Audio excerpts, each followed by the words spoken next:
And while I acknowledge that there are a number of important reasons why we're here today, I want to focus on the struggles of women of color and the very close relationship that exists between patriarchy and other forms of oppression, specifically racism and colonialism. Over the past few years, we have witnessed a rise in hateful, sexist, racist, xenophobic, and Islamophobic rhetoric. And this has been legitimized by the recent federal elections both in Canada and the United States. We've been told time and time again that those who don't look a certain way, dress a certain way, speak a certain way, or come from a certain place should be feared, and that our differences in race, language, class, and faith are somehow indicative of different worldviews.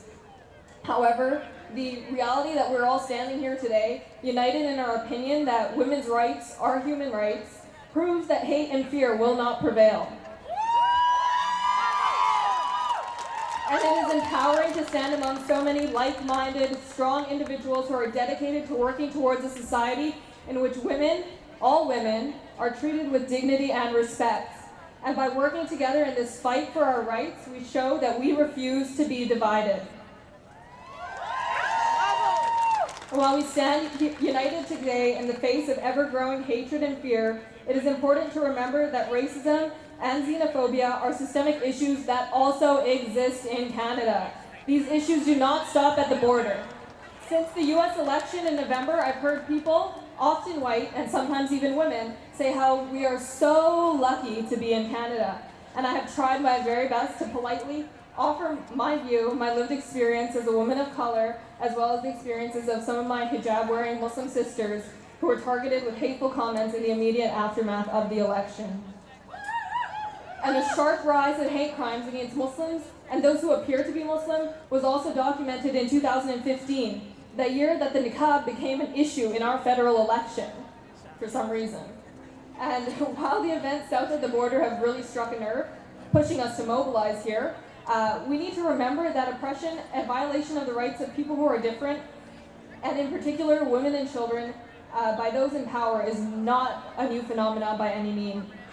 White supremacist ideologies have been veiled by our myth of Canadian multiculturalism.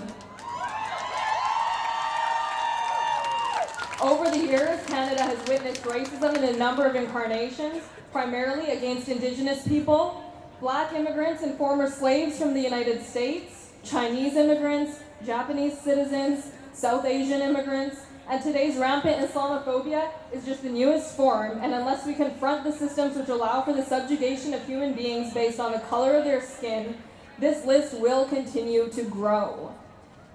As a nation, we have our work cut out for us. Canada's reputation has been stained by our inaction in the face of hundreds of missing and murdered Indigenous women. Now is not the time for inaction. Now is an opportunity for us to prove that women in Vancouver are resilient. And they are not and will not be silent in the face of injustice. Since 1991, women of Vancouver's downtown east side have been coming together on February 14th to remember and honor the women who have disappeared.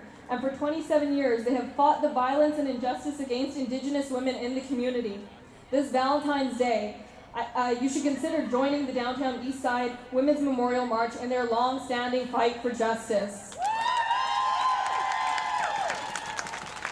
Over a year ago, we saw the initiation of Black Lives Matter Vancouver, a group that is dedicated to drawing attention to the ongoing struggles of Black people as well as all marginalized and invisible communities.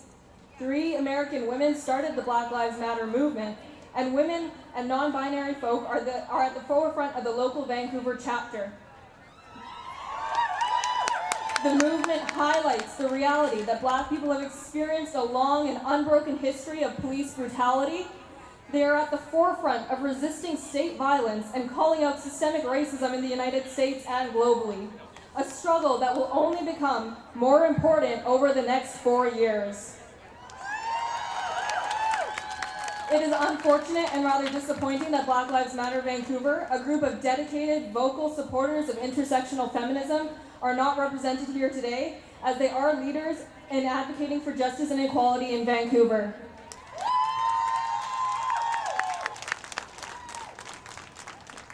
violence and discrimination fueled by Islamophobia are most often enacted against visible hijab-wearing Muslim women. While Muslim women who choose to wear the hijab may do so for a number of different personal reasons, no one wears it to entice assault. And I can tell you that November 9th, 2016 was one very frightening day to be a hijabi, even in Vancouver. No woman should have to fear for their personal safety when making decisions about what to wear. Unfortunately, this fear is very real for many women, and in particular Muslim women. And as we leave this Solidarity March today, we need to realize that this is only the beginning. We must continue to call out the systems of oppression that are in place to keep women down. We must continue to voice our dissatisfaction with individuals who are working to make fear and hate the new norms.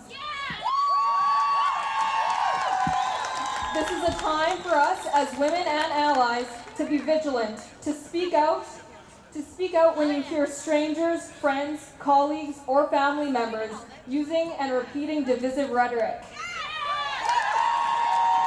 This is not a time for excuses or apologetics. This is a time to build connections, to pursue solidarity, and to continue to fight for women's rights. Before we leave today, let us make a commitment to speaking out for those whose voices may not be as loud, to intervening anytime we witness women of color being put down, harassed, or attacked. Let us build on this movement and make a commitment to continue fighting for the rights of our mothers, sisters, and daughters. And finally, let us not let a Twitter-loving egomaniac keep us down. Thank you for coming out today.